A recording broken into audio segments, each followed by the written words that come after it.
Hello, I am Sakshi Pandey and you are watching the ascending steps. Last class में हम लोगों ने पढ़ा था बेल्जियम और श्रीलंका की स्टोरी के बारे में। तो आज हम उन्हीं स्टोरीज को कंटिन्यू करेंगे। हमारा जो टॉपिक है वो है मेजोरिटेरियनिज्म इन श्रीलंका। श्रीलंका में बहुसंख्यकवाद। मेजोरिटेरियनिज्म उस आइडियोलॉजी को कहते हैं जिसमें लोगों का ये बिलीव होता है कि अगर हम मेजोरिटी में हैं तो हमारी ही इच्छा चलनी चाहिए एक कंट्री में। तो आइए चलते हैं हम इस टॉपिक के बारे में देखते हैं। Sri Lanka emerged as an independent country in 1948। Sri Lanka 1948 में आज़ाद हुआ। The leaders of the Sinhala community sought to secure dominance over government by virtue of their majority. Majority में होने के कारण जो लीडर्स थे सिंगला कम्युनिटी के, उन लोगों ने अपना प्रभुत्व स्थापित करना चाहा कंट्री में। एज अ रिजल्ट, परिणाम स्वरूप क्या हुआ? The democratically elected government adopted a series of majoritarian measures to establish Sinhala supremacy. Sinhala की सुपरमेसी को स्टैब्लिश करने के लिए, ये दिखाने के लिए कि सिंगला ही सबसे सुपीरियर है, सिंगला ही लैंग्वेज, सिंगला जो स्पीकिंग पीपल है वही सुपीरियर है।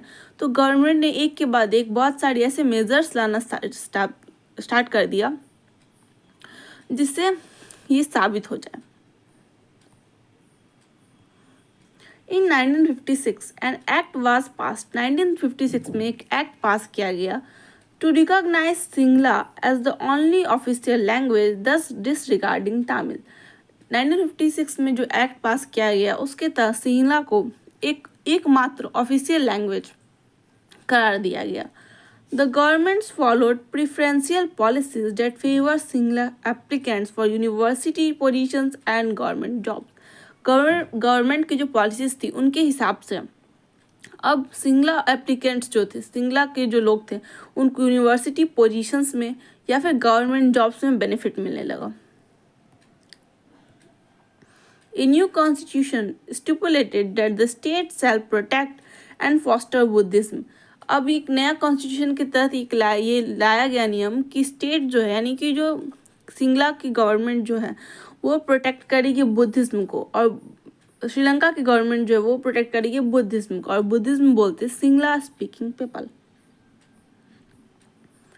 All these government measures coming one after the another gradually increased the feeling of alienation among the Sri Lankan Tamils. एक के बाद एक जब ऐसे मेजर्स कोई भी सरकार लेगी तो जाहिर है कि दूसरी कम्युनिटी को ऐसा लगने लगेगा कि उसके उनके साथ भेदभाव हो रहा। तो वहीं श्रीलंका में भी हुआ। They felt that none of the major political parties led by the Buddhist Singla leaders are sensitive toward their language and culture. जो श्रीलंकन तमिल्स थे उनको लगने लगा कि जो कोई भी जो बुद्धिस्ट लीडर है जो कि सिंगला कम्युनिटी से बिलोंग करते हैं, उनके लैंग्वेज या कल्चर को रिकॉग्नाइज नहीं करना चाहता, उनके लिए कुछ भी नहीं कर रहा। They felt that the constitution and the government policies denied and than equal political rights, discriminated against them in getting jobs and other opportunities and ignored their interest. उनको ऐसा लगने लगा, श्रीलंकन तमिल्स को ऐसा लगने लगा कि जो गवर्नमेंट है और यहाँ तक कि जो कॉन्स्टिट्यूशन बन रहा है उसके हिसाब से हम लोगों का पॉलिटिकल राइट्स यानी कि अधिकार छीना जा रहा है, हम लोग के साथ डिस्क्रिमिनेशन हो रहा है जॉब्स लेने में और दूसरी अपॉर्चुनिटीज़ लेने में, और हमारे इंटरेस्ट को इग्नोर किया जा रहा है। As a result, the relations between the Singla and the Tamil communities strained over time. इसके परिणाम स्वरूप क्या हुआ कि श्रीलंका में सिंगला और तमिल कम्युनिटीज़ के बीच में टेंशन्स और बढ़ती चली गई। The Sri Lankan Tamils launched parties. Sri Lankan Tamils जो थे उन्होंने पार्टीज लॉन्च की और बहुत सारे स्ट्रगल किए for the recognition of Tamil as an official language. Tamil को एक ऑफिशियल लैंग्वेज का दर्जा देने के लिए श्रीलंकन तमिल्स ने बहुत सारे पार्टीज लॉन्च किया और बहुत सारा स्ट्रगल किया for regional autonomy and equality of opportunity in securing education and jobs. ये जो स्ट्रगल्स कर रहे थे उनका एक और कारण था कि वो लोग इक्वालिटी ऑफ अपॉर्चुनिटी चाहते थे कि उनको हर चीज़ में बराबर का मौका मिले, चाहे वो एजुकेशन हो या फिर जॉब्स हो।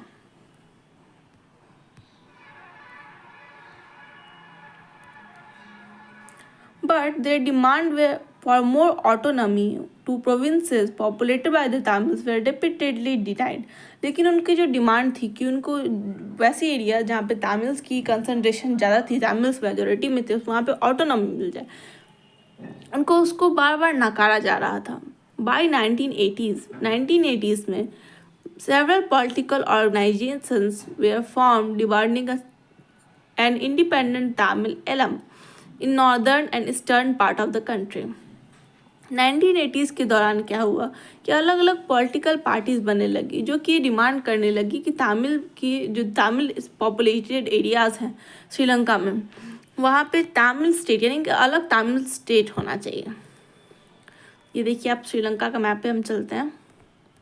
श्रीलंका में जो नॉर्दर्न पार्ट है ये वाला नॉर्दर्न, और ये जो ईस्टर्न पार्ट है जहाँ पर श्रीलंकन तमिल्स रहते थे, उन लोग ये डिमांड कर रहे थे कि इस पार्ट को और इस पार्ट को एक सेपरेट तमिल एलम मिलना चाहिए। लेकिन इनकी जो डिमांड्स थी उनको बार बार नकारा जा रहा था।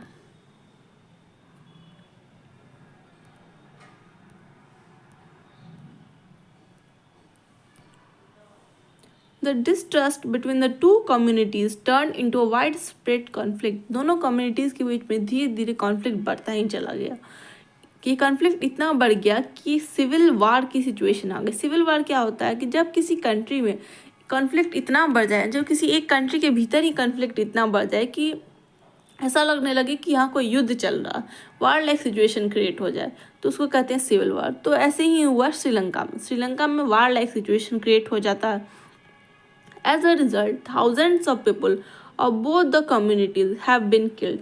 इसके तहत क्या होता है कि बहुत सारे हजारों लोगों को मार दिया जाता है। Many families were forced to leave the country as refugees. बहुत सारे फैमिलीज को शरणार्थी बन के कंट्री को छोड़ने के लिए मजबूर कर दिया जाता है। And many more lost their livelihoods. और बहुत सारे लोगों का रोजी रोटी छिन जाती है।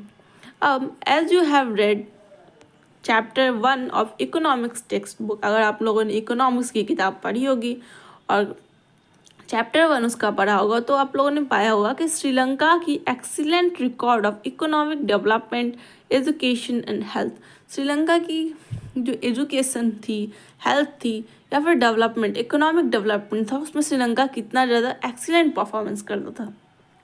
But the civil war has caused a terrible setback to the social, cultural, economical life of the country. लेकिन सिविल वार ने इस सब को बदल दिया। वहाँ पे सोशल लाइफ, कल्चरल लाइफ और एजुकेशनल लाइफ लोगों की काफ़ी डिस्टर्ब हुई। It ended in 2009। इस युद्ध का अंत होता है 2009 में। अब हम दूसरी स्टोरी की तरफ चलते हैं, दूसरी कंट्री की तरफ जो है हमारी बेल्जियम। अब हम पढ़ेंगे एकोमोडेशन इन बेल्जियम। बेल्जियम के लीडर्स ने एक नया रास्ता निकाला। The Belgian leaders took a different path. They recognised the existence of regional differences and cultural diversities. उन्होंने रीजनल डिफरेंस, क्षेत्रीय अंतर जो लोगों में था उसको पहचाना, और जो कल्चरल डाइवर्स और जो सांस्कृतिक विभिन्नता थी उनके देश में उनको पहचाना।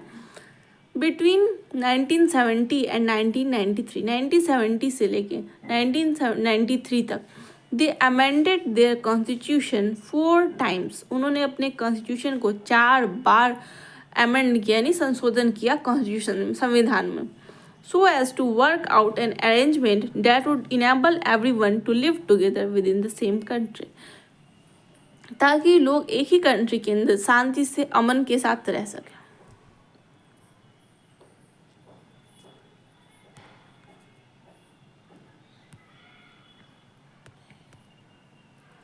The arrangement they worked is different from other country.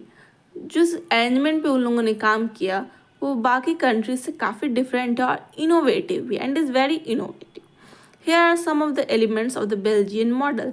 Belgian के जो संशोधन हुए बेल्जियम में उसके कुछ एलिमेंट्स, कुछ पार्ट्स हम लोग यहाँ पढ़ेंगे।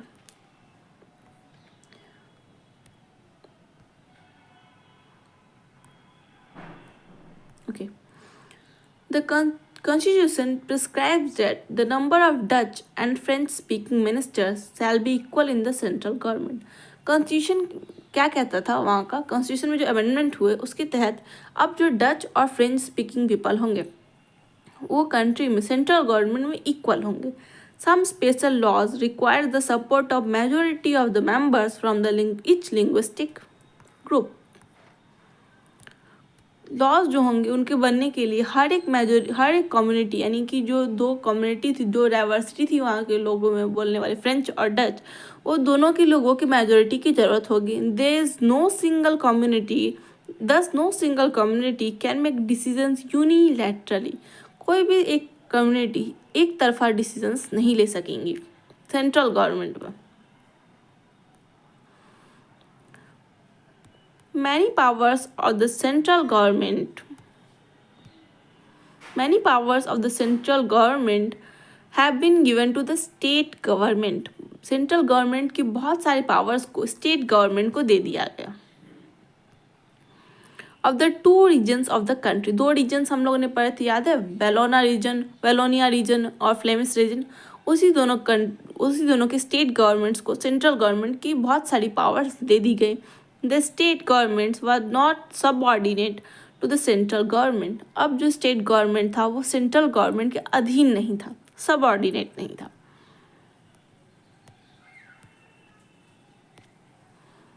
तीसरी जो बात है कॉन्स्टिट्यूशन की जो अमेंडमेंट की गई थी उसके हिसाब से Brussels has a separate government. Brussels क्या थी? अगर आपको याद हो तो ब्रुसेल्स वहाँ की राजधानी थी बेल्जियम की. तो ब्रुसेल्स में एक सेपरेट गवर्नमेंट होगी, अलग गवर्नमेंट होगी, in which both the communities have equal representation, जिसमें दोनों कम्युनिटीज़ की इक्वल रिप्रेजेंटेशन होगी. The French speaking people accepted equal representation in Brussels because the Dutch speaking people has accepted equal representation in the central government. French speaking people ने यहाँ Dutch speaking people की equal representation को क्यों स्वीकार किया? इसका कारण था क्योंकि डच स्पीकिंग पीपल ने भी फ्रेंच स्पीकिंग पीपल के इक्वल रिप्रेजेंटेशन का स्वीकार किया था सेंट्रल गवर्नमेंट को. तो ब्रुसेल्स की सेपरेट गवर्नमेंट में दोनों की इक्वल रिप्रेजेंटेशन का स्वीकार किया गया. ओके.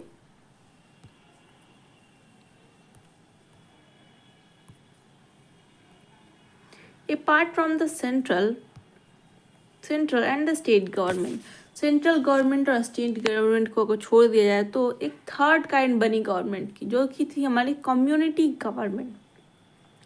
कम्युनिटी गवर्नमेंट क्या थी? तो it is elected by people belonging to one language community. ये एक भाषा बोले जाने वाले जो लोग थे उनके द्वारा इलेक्ट की जाती थी. Dutch, French and German speaking, no matter where they live. इससे कोई फ़र्क नहीं पड़ता था कि वो लोग कहाँ रहते थे, कौन से एरिया में रहते थे. This government has the power regarding cultural, educational and language related issue. इस गवर्नमेंट के पास कल्चरल, सांस्कृतिक रूप से जितनी पावर्स थी वो होती थी, एजुकेशनल, पढ़ाई से रिलेटेड पावर होती थी, और लैंग्वेज रिलेटेड जितने भी इश्यूज थे उनको सॉल्व करने का काम कौन करती थी? कम्युनिटी गवर्नमेंट करती थी. अब हम लोग इसको थोड़ा सा समझेंगे. पहला हम लोगों ने देखा कि बेल्जियम की सेंट्रल गवर्नमेंट की बात की हमारे बुक ने. सेंट्रल गवर्नमेंट में दोनों का रिप्रेजेंटेशन इक्वल होगा. दूसरा कि पावर जो है वो स्टेट गवर्नमेंट में को दे दी गई और स्टेट गवर्नमेंट सबऑर्डिनेट नहीं था. तीसरा कि ब्रुसेल्स में इक्वल रिप्रेजेंटेशन होगा और ब्रुसेल्स की गवर्नमेंट सेपरेट होगी. और चौथा पॉइंट हमारा है कम्युनिटी गवर्नमेंट का. तो चौथा कम्युनिटी गवर्नमेंट.